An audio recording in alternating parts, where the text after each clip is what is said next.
Good morning students. आज कक्षा 11 भौतिक विज्ञान की कक्षा में हम विमाओं को जानेंगे कि विमाएं,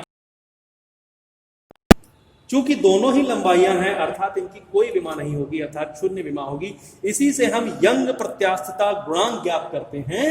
यंग प्रत्यास्थता गुणांक जो है वो सूत्र है प्रतिबल बटा विकृति। तो प्रतिबल की विमा यहां से लिख दी, इसकी विकृति की कोई विमा नहीं है अर्थात जो यंग प्रत्यास्थता गुणांक है उसकी विमा भी ml-1t-2 होगी। इस प्रकार के अन्य भी आपके जो इसी पाठ में गुणांक हैं जैसे आयतन प्रत्यास्था गुणांक वगैरह, इनकी विमाएं भी ml-1t-2 ही होंगी।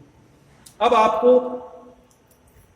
जो इतने ये 12 लगभग मैंने आपको विमाएं बताई हैं, अन्य जो भी विमाएं जैसे जैसे आप जो पाठ पढ़ते जाएंगे उसमें विभिन्न विमाएं आप स्वतः निकालते जाएंगे।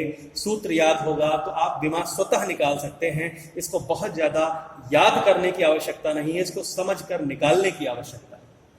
आइए अब जानते हैं कि विमाओं के लाभ क्या है।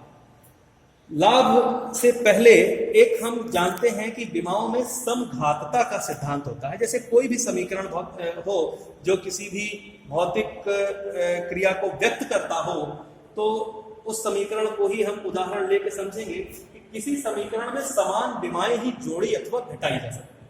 ये नियम है जिसको विमाओं की समघातता का सिद्धांत कहते हैं। जैसे कि आपका कक्षा 9 में पढ़ा हुआ एक समीकरण के उदाहरण से मैं बताने का प्रयास करता हूं।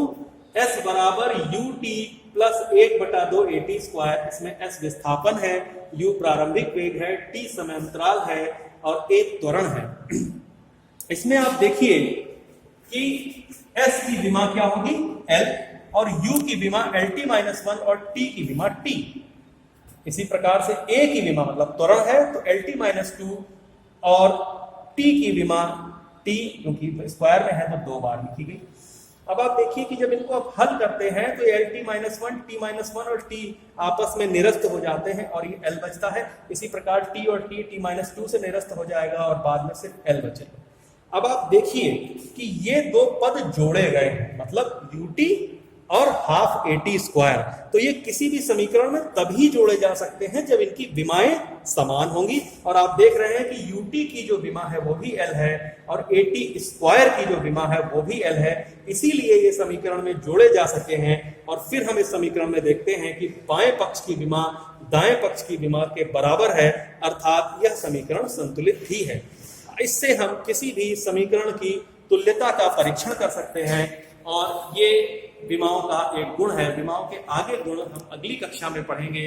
आप इस काम ये जो आपको कार्य कराया गया है इसको आप लगातार अपनी उत्तर पुस्तिकाओं में लिखते रहें और अन्य प्रश्नों को हल करने का प्रयास करते रहें।